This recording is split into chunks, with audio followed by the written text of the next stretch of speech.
शंकराचार्य के हिसाब से ये जो दुनिया हमारी है, ये भी एक तरह का सिमुलेशन है।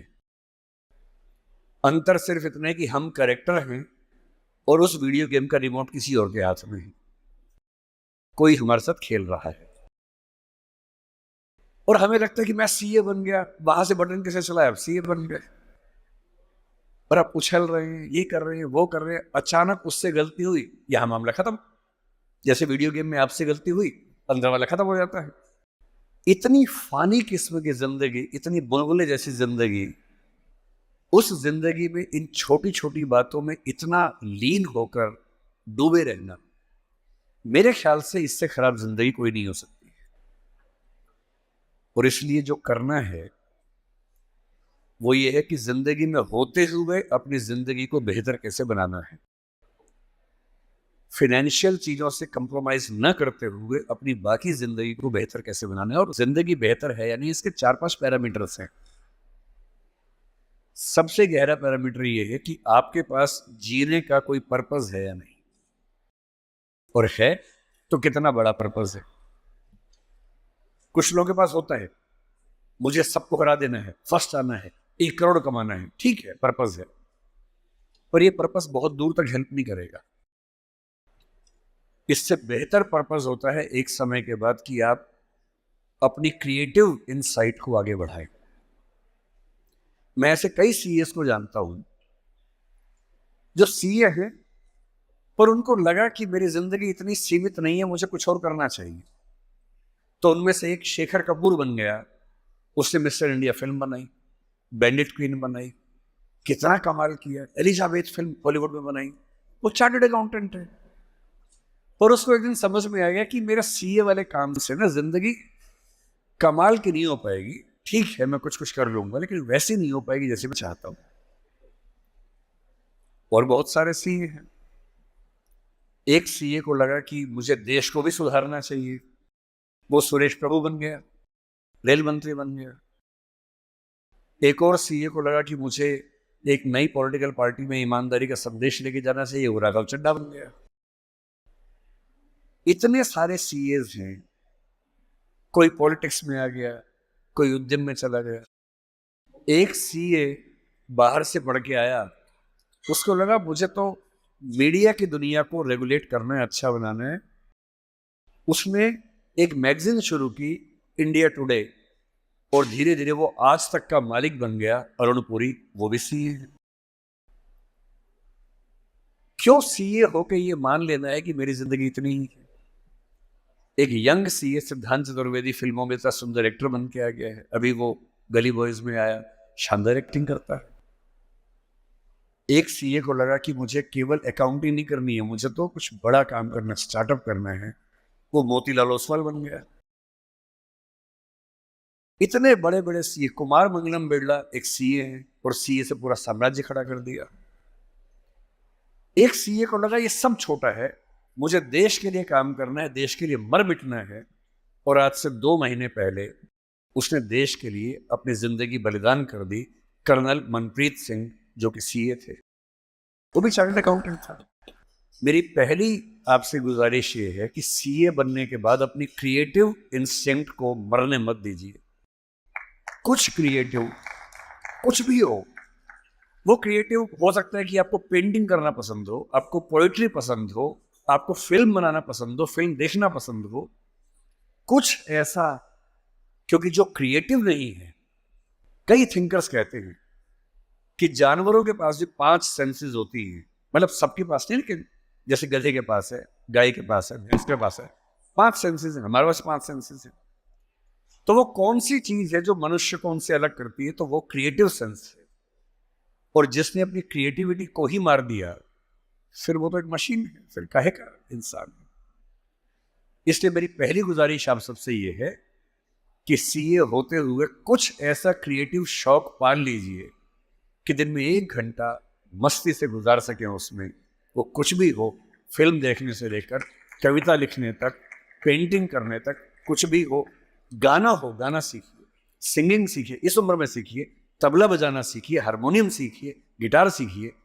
कुछ ऐसा जो करते हुए डूब जाने का मन करे, बस कुआं खोदना मत सीखना, उसमें डूब गए तो मुश्किल हो जाएगा। बाकी कुछ भी जिसमें आपको मजा आता हो सीखिए। दूसरा, एक ऐसा पर्पस जीवन में रखा, बेशक इतना सा पर्पस हो, जैसे आपके लिए सबसे आसान क्या है, अपने आसपास 2 4 5 लोगों को सिर्फ इतना समझा दीजिए कि फाइनेंशियल विजडम जीवन में कैसे काम करती है, अपने पैसे का इस्तेमाल कैसे करना है, पैसा कमा के कैसे सेव करना है, कैसे इन्वेस्ट करना है, क्योंकि उस मामले में आपका मुकाबला कोई कर नहीं पाएगा। या अपने घर के आसपास 3 4 गरीब बच्चों की पढ़ाई का खर्चा उठा लीजिए, उनसे हफ्ते में बार मिलते रहिए, और आप पाएंगे आपके चेहरे पर पहले से ज़्यादा चमक आनी शुरू हो गई है, और आपको कंपटीशन, परेशानी, वो जो नफरत का माहौल दिन भर होता है, इसको हरा दूं, उसको हरा दूं, इस सब से मुक्ति मिलने लगी है, और आप अंदर से एक बेहतर इंसान बनने के प्रोसेस में आ रहे हैं। तीसरी बात, आप कितने भी सफल हो, यदि आपके जीवन में कुछ खास रिश्ते ऐसे नहीं हैं, जिन रिश्तों के साथ, चाहे वो प्रेम का हो, विवाह का हो, भाई का हो, बहन का हो, दोस्त का हो, जिनके साथ आप अपने मन की हर बात खुल के कर लेते हैं, तो आपका फाइनेंशियल अकाउंट चाहे कुछ भी हो, दरअसल आप एक दिवालिया इंसान हैं, बैंकरप्ट इंसान है। आपके अकाउंट में कितने जीरो हैं वो काम नहीं आएगा, आपकी जिंदगी का जीरो बहुत बड़ा है। इंसान को इंसान बने रहने के लिए कम से कम 2 3 ऐसे रिश्ते चाहिए होते हैं जहां वो पूरी तरह से सहज होकर रह सके, जहां उसको पर्दा न लगाना पड़े। हम सब दिन भर पर्दे लगाते रहते हैं, खुद को ढकने में लगे रहते हैं। जब भी किसी से बात करते हैं, खुद को छिपाते ज्यादा हैं, सामने कम लाते हैं, क्योंकि समाज का उसूल ऐसा होता है। कोई तो ऐसी जगह हो, कोई तो ऐसा इंसान हो जहां आपको पर्दे की जरूरत ना हो, आप खुल के अपने मन की बात, हर बात कह सके। इसलिए मैं अपने जो काउंटर पार्ट्स हैं, चाहे वो सिविल सर्वेंट्स हो, चाहे आप सीए हैं, मैं अक्सर कहता हूं कि जिंदगी की बैलेंस शीट में पैसे के साथ साथ creativity, emotional satisfaction, personal space. Personal space का मतलब ये होता है कि आपका जीवन बहुत सारे लोगों का है, आपके परिवार का है, आपकी कंपनी का है, आपके क्लाइंट का है, सबका है। और अक्सर आप देखेंगे कि आपका जीवन सिर्फ आपका नहीं है, बाकी सबका है। दिन भर ऑफिस में रहे, 24 घंटे मिलते हैं, 8 सोने में गुजर गए, 1 2 घंटे तैयार व्यार होने में चले गए 10। आपकी जॉब कम से कम 8 10 घंटे कम से कम लेती होगी, सीए की जॉब तो बड़ी मुश्किल है, 20 घंटे हो गए। घर पहुंचे, परिवार ने कहा कि हमारा टाइम, पति या पत्नी ने कहा मेरा टाइम, बच्चों ने कहा मेरा टाइम, उनको दिया, सब हो गया, अपने लिए कुछ नहीं बचा। और इसी जद्दोजहद पर एक शायर ने, कृष्ण बिहारी नूर ने, कितनी सुंदर बात लिखी, वो सुन के हिल जाएंगे आप। लगता है कि हम सबकी जिंदगी का स्कैन, एक्सरे निकाल दिया हो। उसने कहा, इतने हिस्सों में बट गया हूं मैं, कंपनी, क्लाइंट, परिवार, बच्चे, स्कूल, ये सारा ठिकाना, इतने हिस्सों में बट गया हूं मैं, मेरे हिस्से में कुछ बचा ही नहीं। जिंदगी से बड़ी सजा ही नहीं, और जुर्म है क्या पता ही नहीं। तो जब जिंदगी के अपने हिस्से आप बांट रहे हो सबके लिए, हो सके, मैं तो करता हूं रोज, हो सके तो रोज कम से कम आधा या 1 घंटा सिर्फ अपने लिए रखना है, जिसको मी टाइम कहते हैं आजकल के लोग। वो मी टाइम कैसे आ सकता है? उसका एक आसान तरीका ये है कि जब आप घर से ऑफिस या ऑफिस से घर जाएं, अगर खुद ड्राइव करते हैं, वो मी टाइम हो सकता है। उसमें फोन को ऑफ कर दीजिए, अपने आप से बात करते हुए चलिए, अपने आप से सवाल, अपने आप से जवाब, अपने आप से ठहाका मार रहे हैं, कुछ सोच रहे हैं, उधेड़ बुन में हैं। अगर वो नहीं मिलता टाइम, तो घर पे या ऑफिस में कुछ आधा घंटा निकालिए, कागज पेन लेके बैठिए, कुछ पॉइंट्स नोट कीजिए, और रोज सोचिए कि आज का दिन मेरी जिंदगी को किस तरह से कंट्रीब्यूट करता है, अगर करता है या नहीं करता है।